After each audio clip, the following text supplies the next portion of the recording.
London, a city today now known as the largest metropolitan city and the largest in the UK and Europe.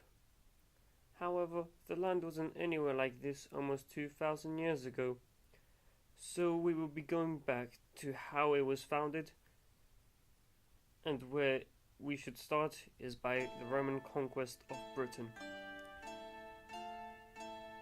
The Romans first began an invasion in 55 BC under the famous Roman consul and general at the time, Julius Caesar. However, sources suggest in his diary that he invaded Britain for the reason that the Celtic tribes inhabiting were aiding the Belgae tribes as fellow Celts with numbers of reinforcements and weapons to keep the Roman rule out of the Celtic tribes in Gaul.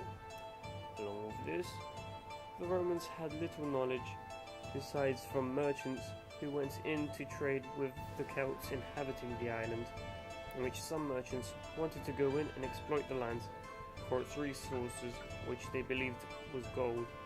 However, Britain mainly consisted of iron and tin, which the latter was a suitable raw material to make bronze. But by the following year, Caesar had left Britain, and along with his men, fearing that the lack of supplies and the ships that were damaged by the storms could have left him stranded in the island along with his forces. However, within the following year, Caesar brought a much larger force to Britain, where he managed to make more progress into the island and as to defeat most of the Celtic tribes who resisted him.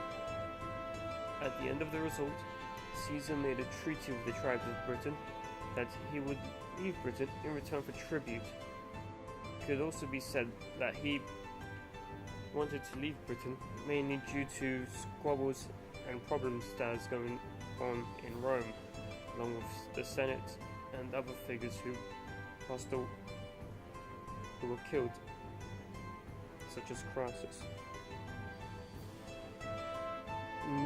Roughly nearly 100 years passed, and by 43 AD, the Roman state had already changed into the empire, where the emperor ruled the state of his land.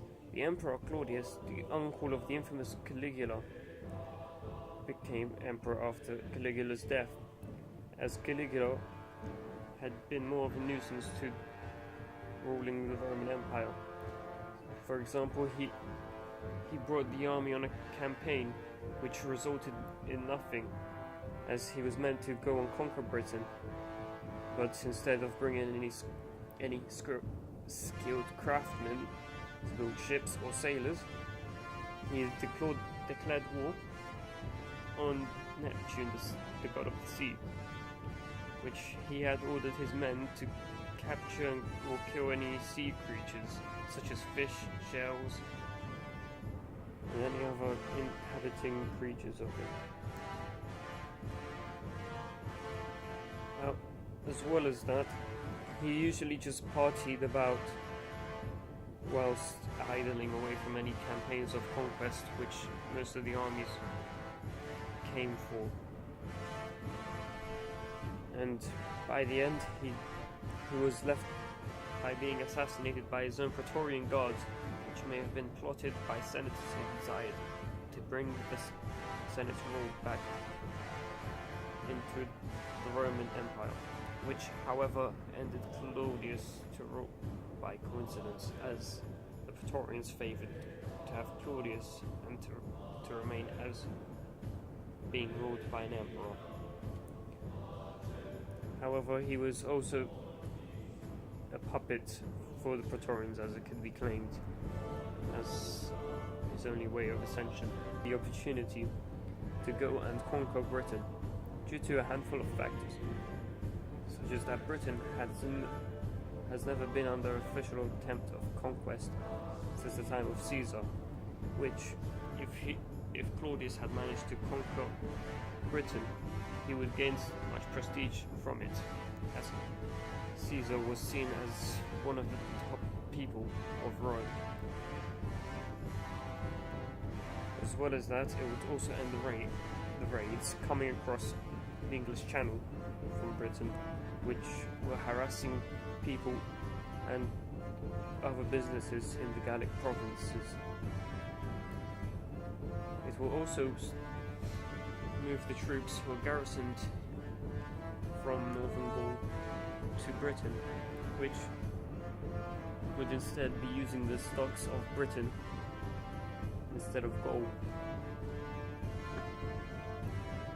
On top of that, it could also decrease the chance of any influential general from bringing an uprising or a revolt, which could also result in troops to join the side of the general and cause a civil war.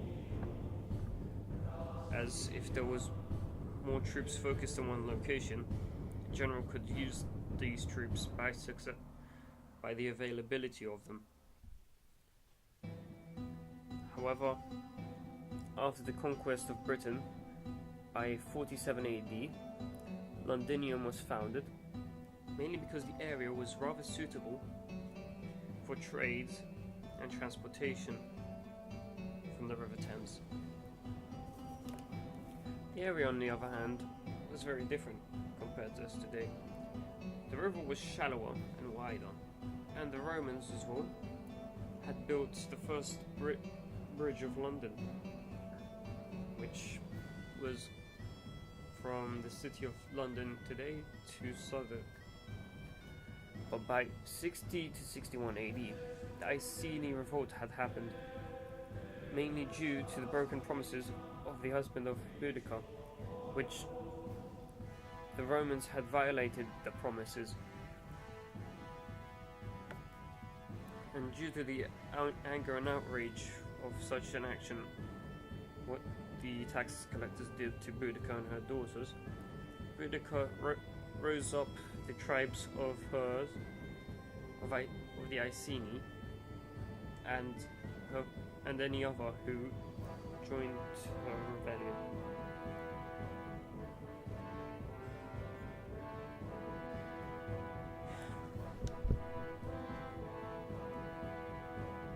However, the impact did not hold on much as some Celts would expect or any other would think today. However, it brought fear to the Roman citizens and people living in Britain,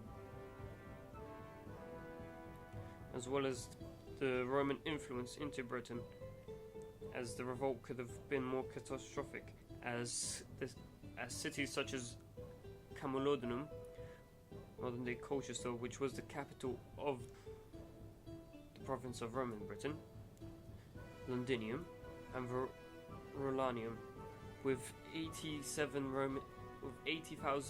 Roman citizens dead, which 30,000 of these may have been Londoners. On the other hand, the revolt was a short-lived one, as the general Gaius Suetonius Paullinus defeated the rebellion of Boudicca in the Battle of Watling Street, which had ended Boudicca herself and the rebelling army of the Iceni. However, General Suetonius did not finish there, as he sent the soldiers to go and execute or enslave other British tribes, even though some of them were neutral to the rebellion and never had any participation or saying in the revolt. However, he was replaced by the governor Gnaeus Julius Agricola, who later died in 93 AD. However, after the Iceni revolt, 20 years later, the city of Londinium has recovered and been restored much more into the former self. By 100 AD, the city began to thrive and the population grew at its peak of 60,000 people, which made it the largest city in Britannia, which it remained for 300 years more. As well as that, it also replaced to being the capital city of the Roman province of Britain, instead of which Camalodunum was before. At the time when Hadrian arrived to Londinium, there were impressive buildings constructed, which could be said that they were constructed for the emperor's arrival. But also there was the fire spread, which was known as the Hadrianic Fire, which was an incident that erupted, and the fire spread was said to have been an accident. The road network that is built today in some central part of London, in the city of London, is still placed, but in modern construction, almost 2,000 years. The city contained significant structures such as the bathhouses, temples, basilica, which was operated for meetings and discussions, and along with it a governor's palace.